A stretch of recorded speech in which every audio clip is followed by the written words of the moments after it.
Our chairman today has impacted many lives, including mine, His Excellency. When I was setting up Fidelity in the early days, he was one of the people who really encouraged me, when most people discourage you. So Togbe, keep impacting lives and mentoring so many people. Thank you very much. Once again, you're most warmly welcome to the 10th Ghana CEO Summit. Your presence, especially that of His Excellency the President, reflects a deep appreciation of corporate Ghana and a shared commitment to the national reset agenda. Once again, I would also like to congratulate the founder of the CEO Network, Ernest, and his team for building and sustaining this invaluable platform, which brings together private sector leaders, government and policymakers to help shape the future of our country. As Ernest said, it was my privilege to be the keynote speaker at the very first Ghana CEO Summit on the 22nd of September 2016. And it's a profound honor to be back with you a decade later. The period is important because a decade is a good time to look back and reflect on progress. I know that a lot has changed over the last 10 years when we first had the very first summit. There are many more companies represented here today. They are larger, more diverse, more regional in their reach than they were in 2016. Our economy has also expanded significantly. In December 2016, our GDP was $56 billion. Today, our GDP is $115 billion, making Ghana the 8th largest economy in Africa. We have weathered a global pandemic, debt defaults, debt forgiveness, 3 currency cycles, debt restructuring, and so on. So our economy has grown, but it has proven also to be resilient. Yet, for all this progress, too much has remained the same. I think a lot has been said by different speakers about how the structure of our economy needs to change, from importing raw materials to value-added production. Also, when I was here in 2016, a young graduate approached me at the summit and wanted a job with Fidelity Bank. Today, that story has multiplied into a major national challenge with 1.5 million young Ghanaians not in employment, education, or training. That is why this conversation is urgent. If we're serious about transforming our economy and serious about creating jobs, then government and the private sector urgently need to work together with purpose and with intentionality and in a formal structure. Given the circumstances in which our country finds itself today, there could be no timelier theme for this summit than the CEO Government Compact 2026, catalyzing private sector leadership for Ghana's economic transformation. Ghana now needs more than stability. Ghana needs a big push for economic transformation, a bold visionary agenda that brings government and business into a structured partnership to build the future we want together. That is the case for the CEO Government Compact. The timing is now for the following reasons. The first reason is simple. Ghana has regained macroeconomic stability, and that changes what is possible. 2 years ago, many of today's gains would have seemed beyond reach. In 2025, the cedi appreciated significantly, inflation has fallen to 3.3%, GDP growth has reached 6%, gross reserves $13.8 billion, and GDP, debt to GDP has declined to 45.3%. These are not routine gains. They reflect discipline, sound leadership, and choices made in the national interest. In that regard, His Excellency the President and his economic managers deserve commendation for the fiscal discipline and monetary policy soundness that has made this progress possible, and for voluntarily opting to transition to the IMF's policy coordination instrument. Distinguished guests, ladies and gentlemen, stability has been restored. It is now time for transformation. As the governor pointed out, stability is a bedrock. It creates the conditions for progress, but it does not guarantee progress. I recall when I was a younger man and when Ghana completed the structural adjustment program in the mid-90s, we're told that stability had been achieved and the country was ready for takeoff. like an aircraft taxiing before takeoff. But that takeoff never came. To turn macroeconomic stability into jobs, investment, export, and rising incomes, we need a big push for economic transformation driven by a deliberate partnership between government and the private sector. That is why this compact is a national imperative. The second reason is that we're running out of time on youth unemployment. In addition to the 1.5 million young Ghanaians who are not in employment, education, or training, another 500,000 more will enter the labor market every year for the next decade, and only about half are likely to be absorbed under current conditions. This means that if we don't act now, in a few years' time, there could be 5 million youths who are unemployed and will pose all manner of security and other problems. If we are to create jobs at scale as this moment demands, then it cannot be business as usual. The compact must prioritize job creation, technical and vocational education, digital skills development, entrepreneurship training, and serious industry and academia partnerships delivered at scale. I'm happy the B5CO touched on this partnership. The third reason is the scale of the regional opportunity before us. Ghana sits at the heart of a West African consumer market of more than 400 million people with an estimated regional GDP of 650 billion. Urbanization is rising, digital adoption is expanding, the middle class is growing, and consumer demand is deepening. The African Continental Free Trade Area is widening these opportunities further. Ghana is well positioned to be a leader in ECOWAS in the manufacturing of pharmaceutical products, financial services, education, healthcare, energy, logistics, consumer goods, and digital infrastructure.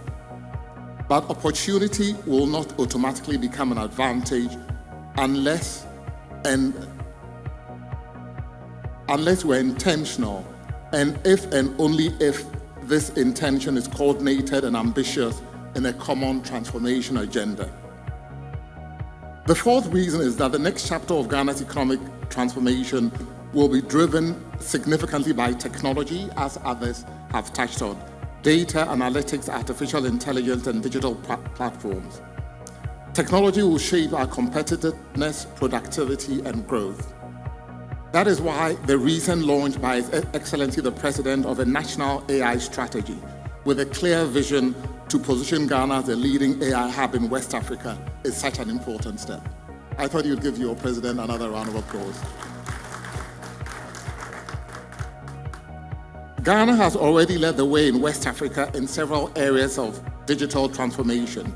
These include the recent launch of the e-Visa, mobile money and digital payments, where the country is widely recognized for interoperability between wallets and bank accounts. Digital financial inclusion, where 26 million Ghanaians today have Momo wallets, many of whom were previously not in the financial sector at all. Digital identity, anchored by the Ghana Card. Digital public service delivery through online government platforms. Digital addressing, paperless port systems that have improved trade processes and revenue collection, AI in our revenue collection, and the growth of a vibrant fintech ecosystem. Government and the private sector must now work together to build on this leadership and develop a future-ready national digital strategy, with both sides committing to invest boldly in digital infrastructure, in skills, and in our innovation ecosystem. A decisive push in digital transformation will accelerate national economic transformation and create jobs at scale. The fifth reason is industrialization. As, again, other speakers have alluded to, if Ghana is to transform economically, our industrialization must accelerate. We must build value-added industries in agribusiness, manufacturing, pharmaceuticals, renewable energy, financial technology, and digital services under an integrated national program that matches ambition with execution. So we've achieved macroeconomic stability, and a lot of our economic management has focused in the past on economic stability because it's the foundation, is the bedrock. But we believe the moment has come for us to move from stability to transformation, and with the government working closely with the private sector to achieve this transformation. As Shakespeare wrote in Julius Caesar, there's a tide in the affairs of men, which taken out the flood leads to great fortune. The tide is here. We have macroeconomic stability, demographic pressure, a regional opportunity, a technology window, and a government willing to lead. The question before us is, will we seize this moment or let it pass us by like it did in the 90s? A successful private sector government compact must function less like a traditional policy document and more like a national delivery system. Clear in purpose, disciplined in execution, and accountable for results. There's much to learn from successful international models such as Singapore's Economic Development Board, the United Arab Emirates Diversification Platform, the Rwanda Development Board, Saudi Arabia's Vision 2030, Malaysia's Economic Transformation Program, and Vietnam's Moi Doi program. In all of the above examples, the goals they set themselves were big and audacious. In each and every one of them, the private sector played a major role in partnership with the government to make it happen. Our goal is clear. We need to position Ghana as West Africa's industrial hub, as the region's AI-enabled financial and digital economy, as a leader in SME productivity and growth, as a major agro-industrial exporter, and as a competitive energy, logistics, and manufacturing platform. To deliver the compact, global best practice suggests that we establish, firstly, a National Economic Transformation Council, ideally chaired by His Excellency. This should be the highest level platform aligning political will with execution. It should bring together senior government leaders, key agencies involved in transforming the economy, and private sector leaders. Like Ernest said, the private sector is very fragmented, and we need a central platform where all the views of all private sector leaders will be collated. Its leadership and coordination role should be to set the big vision, set national targets, remove bottlenecks, fast-track reforms, approve flagship projects, and monitor delivery. This is the political tier, and it provides the political will that a transformation program requires. The second tier should be operational, a transformation delivery unit that is professionally staffed, properly resourced, and empowered to coordinate the agenda across sectoral platforms, covering agribusiness, technology and digitalization, industrialization and manufacturing, energy and infrastructure, and our financing strategy.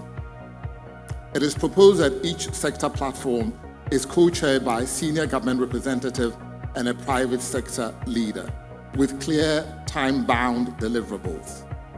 Business leaders in different sectors of the economy are ready to contribute their time to these sector platforms and to transforming our country.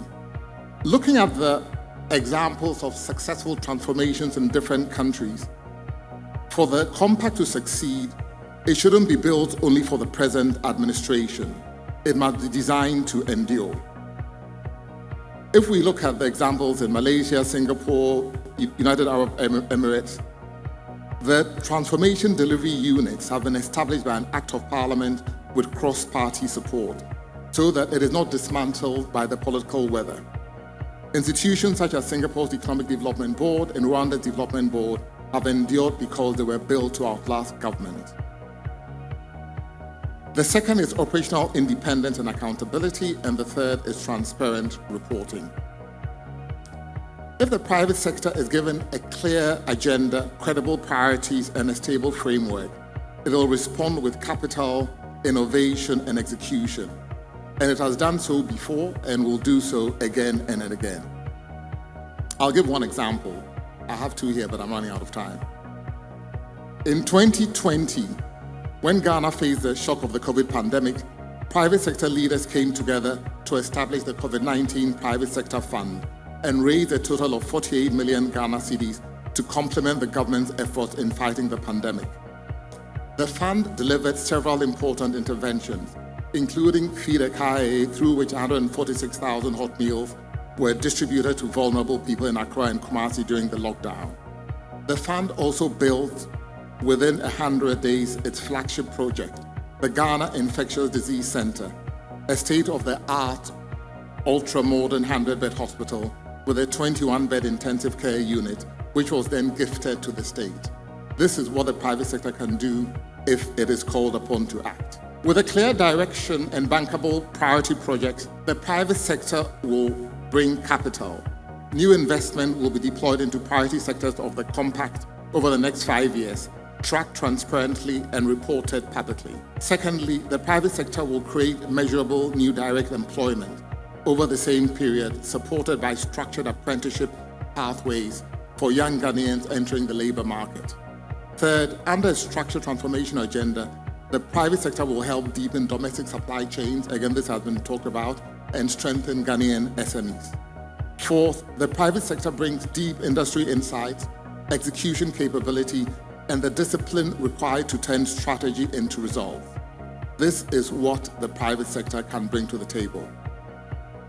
For any economic transformation program to succeed, there must be a significant increase in investment. Under this compact, Ghana should aim to mobilize in the order of $25 billion of investment into priority sectors over the next 5 years. This is equivalent to about 5% of GDP per annum over 5 years. The financing model can be blended with government, with the banks, with developing finance institutions, international partners, all playing a role. There is capital in Ghana. Our deeper challenge as a country has been capital allocation. Historically, too much of our local savings has been channeled into treasury bills, government bonds, and non-productive assets, while the sectors that can transform the economy remain underfunded. In a high interest rate environment, individuals and businesses all find it attractive to invest in government securities, and commercial banks have limited incentive to lend to the productive sectors of the economy.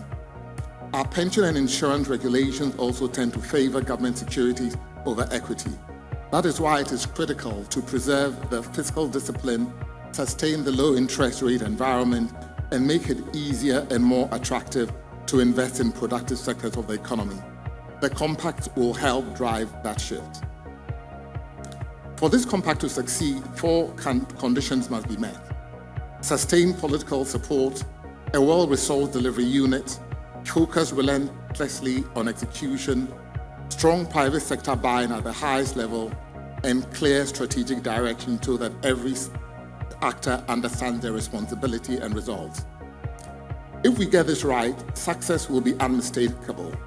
Sustained GDP growth of 7 to 10% per annum, a significant increase in diversification of our export base within 5 years, a major expansion of our manufacturing base, a decline in youth unemployment, a stronger tax base, foreign exchange stability, and Ghana firmly established as the digital and industrial hub of West Africa. Above all, it will mean a decisive reduction in poverty. This is the prize, and I believe it is very much within reach of us, the private sector and the government, to deliver. Let me conclude, I'm being hinted that I'm running out of time, by commending His Excellency the President for his vision for the big push for infrastructural development. Please clap for your President.